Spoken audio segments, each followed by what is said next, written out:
This is Mark Z's evil twin, Zark. Don't you dare click away, because today I'm going to tell all you slackers what's killing your guitar playing, what's making it sound so bad.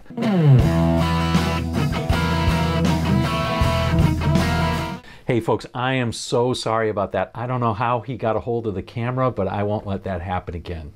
But you know, Zark did have a point. No, not about the slackers thing. Again, sorry about that. But about what he was going to say. You see, he knows my history of playing very well.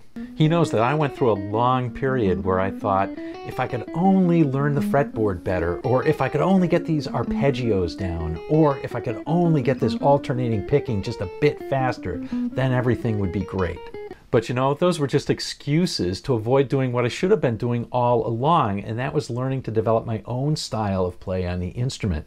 It all boils down to phrasing. I'll show you my special technique on how to do it. But first, what is phrasing? Phrasing on the guitar is the way a guitarist plays or articulates a melody, riff, or solo. It involves the subtle variations in timing, dynamics, and articulation that give a guitar performance its musical expression and character. In other words, phrasing is the way a guitarist speaks through their instrument, emphasizing certain notes or rhythms, or using certain techniques like bends, slides, or vibrato that create a certain tension and flow in the music. It's amazing how few players work on this, even though with the greats, it's really what we notice the most about what makes them unique. Players like Hendrix or Beck or Gilmour or Slash or any blues player with the name of King, we recognize them because they have great phrasing. But of course, we have to have a way of practicing phrasing. So here are a few ways that you can practice your phrasing. And what's beautiful about them is that they're way more fun than practicing scales or arpeggios or whatnot. So just pick one of these or two and have fun with it.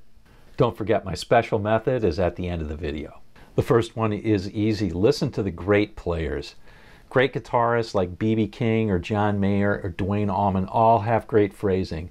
So put on one of their solos and listen to how they put expression into the music.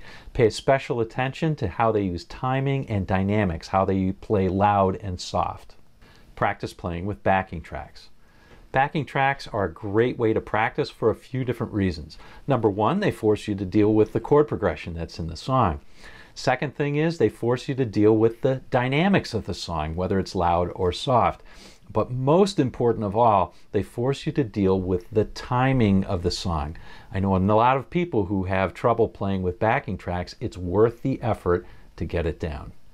Learn to play non-guitar melodies on guitar.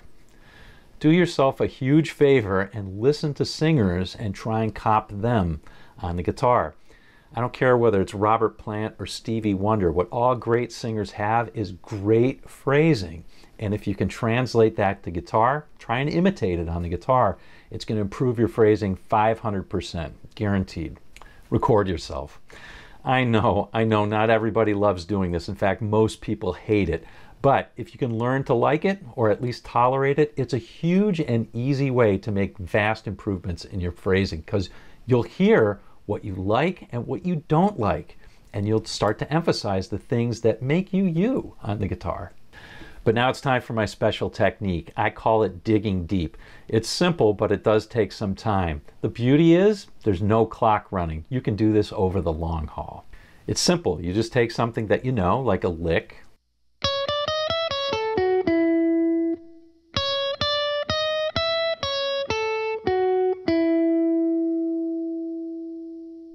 and you work to make it better, whatever you think is better. Let's do an example with that rather lackluster lick that I just played.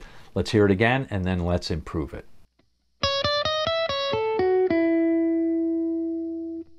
Let's change the timing and add a little swing to the lick. All right, that's a little better. Now let's add a slide.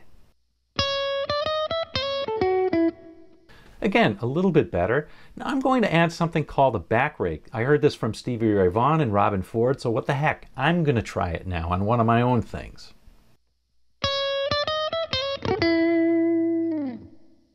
Ooh, I like that, but I think the end could be better, so let me try this.